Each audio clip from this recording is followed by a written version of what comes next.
Students நம்ம இப்போ பார்க்க போகிறது லெசன் 8ல் இருக்கக்கூடிய Kp Kc for PCl five dissociation and derivation பார்க்க போகிறோம். அதாவது பிசிஎல்5 சிதைவடைதலுக்கான கேபிகேசி. பிசிஎல்5 பாஸ்பரஸ் பென்டாக்ளோரைடு, இது கேஸ் மாலிகுல். ஓகேவா? இது சிதைவடைஞ்சிச்சுன்னா, அதாவது டிசோசியேட் ஆச்சுன்னா ஈக்குலிபிரியமில் எது தரும்? Phosphorus trichloride gas plus chlorine கேஸை தரும். ஓகேவா?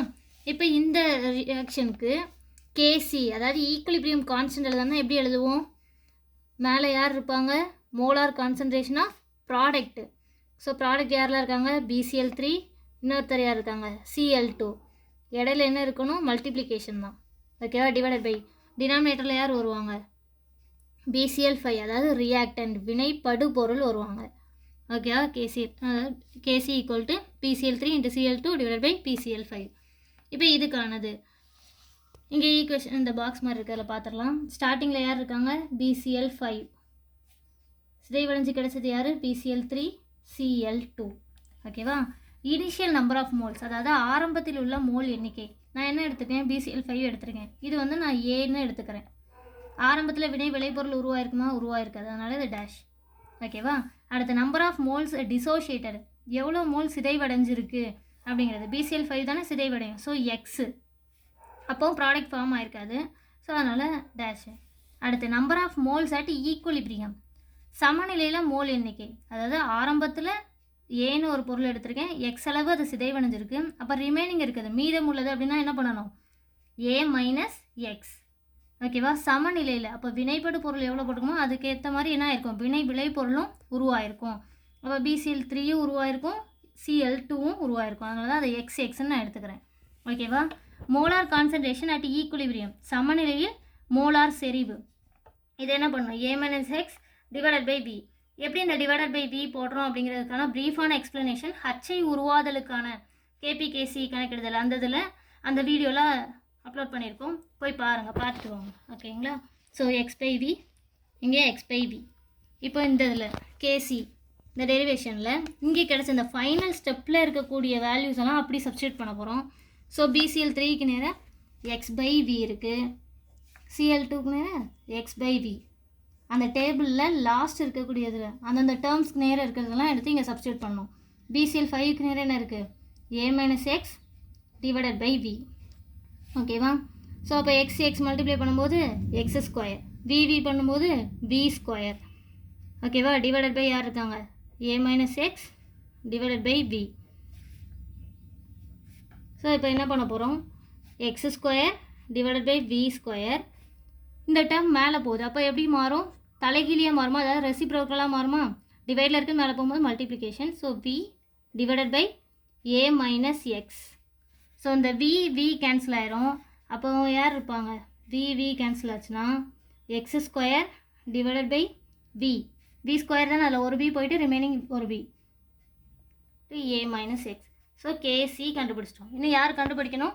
கேபி கண்டுபிடிக்கணுமா? ஸோ கேபி கேசி ரிலேஷன் பார்த்துடலாமா? கேபி கேசி ரிலேஷன் என்னது?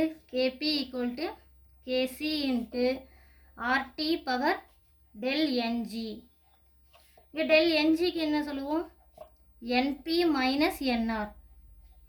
என்பி மைனஸ் என்ஆர்னா எப்படி கால்குலேட் பண்ணணும்? இப்போ பிசிஎல்5ன்னு இருக்குது, இது டிசோசியேட் ஆகி தான் யாரை கொடுத்துருக்காங்க? பிசிஎல்3யும் சிஎல்2வும் கொடுத்துருக்கு.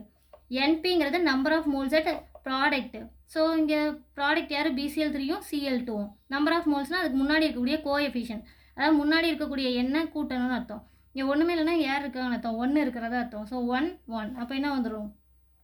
2 மைனஸ் என்ஆருங்கிறது number of moles at reactant, வினைப்படு பொருளின் மோல் எண்ணிக்கை. வினைப்படு பொருள் இங்கே யார்? பிசிஎல்5வா? இங்கே அப்போ என்ன இருக்குது வேல்யூ? 1. ஸோ 2 மைனஸ் 1 இது யார்? டெல் என்ஜியோட மதிப்பு. ஓகேங்களா? அப்போ இந்த ஈக்குவேஷனில் எப்படி வந்துடும்? Kp equal to KC into RT power 1 del n g இருக்கிறதுல இதை போட்டுடலாம். நெக்ஸ்ட்டு ஆர்டி, இப்போ கேசி மதிப்பு கூட நம்ம கேல்குலேட் பண்ணி வச்சுட்டோம் இப்போ ஆல்ரெடி. ஸோ அதை இங்கே சப்ஸ்டியூட் பண்ணலாம். அப்போ ஆர்டிக்கு பதிலாக என்ன போடலாம்? ஸோ இதுக்கு ஒரு வேல்யூ சப்ஸ்டியூட் பண்ணணும்ல, அதனால தான் ஒரு ஈக்குவேஷன் நம்ம இங்கே எடுத்துகிட்டு வந்து அதுலேருந்து டெரைவ் பண்ணி கொண்டு வர போகிறோம். ஐடியல் கேஸ் ஈக்குவேஷன் சொல்லிட்டு நம்ம எதில் படிச்சிருப்போம்? 6th லெசனில் படிச்சிருப்பீங்க. ஐடியல் கேஸ் ஈக்குவேஷன் அதாவது என்னது? நல்லியல்பு வாயு சமன்பாடு. நல்லியல்பு வாயு சமன்பாடு என்னது? PV = nRT. எனக்கு இப்போ இந்த ஈக்குவேஷனில் சப்ஸ்டியூட் பண்ண யார் தான் தேவை? RT தான் தேவை. ஸோ அதை மட்டும் ஒரு சைடு வச்சுக்கிறேன். அப்போ இந்த சைடில் மல்டிப்ளிகேஷன் இருக்கிறது லெஃப்ட் சைடில் வரும்போது டிவைடில் வருமா, வகுத்தலில் வருமா? So BV/N. Nங்கிறது என்ன அப்படின்னா number of moles at equilibrium. இந்த டேர்ம் நம்ம எதில் கேள்விப்பட்டோம்? இந்த டேபிளில் பார்த்தோமா? Number of moles at equilibrium அப்படின்னு, அதாவது சமநிலையில் மோல் எண்ணிக்கை.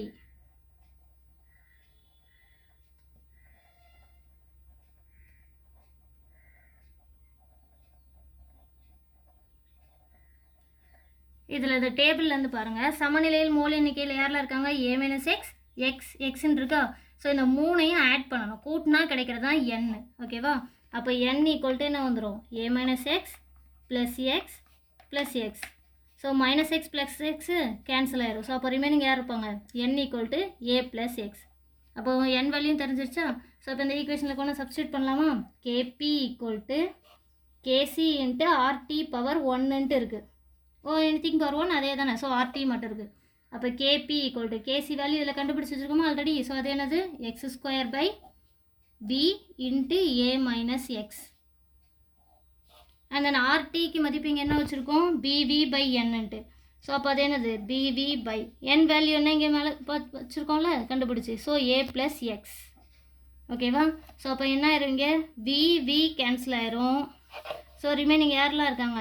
x², இங்கே ஒரு b இருக்குது. So b / a - x × a + x. ஓகேவா? So KP value KPKC calculate பண்ணியாச்சு BCl5 டிசோசியேஷனுக்கு. நம்ம சேனலில் இதோட 4 டெரிவேஷன் இந்த லெசனில் உள்ளது அப்லோட் பண்ணியிருக்கோம். இன்னும் அமோனியா ஃபார்மேஷனுக்கான டெரிவேஷன் மட்டும் தான் அப்லோட் பண்ணணும். நெக்ஸ்ட் அந்த வீடியோ அப்லோட் பண்ணுறேன். இந்த டெரிவேஷன் உங்களுக்கு பிடிச்சிருந்தா சப்ஸ்கிரைப் பண்ணுங்கள், உங்கள் ஃப்ரெண்ட்ஸ்க்கு ஷேர் பண்ணுங்கள். Thank you students.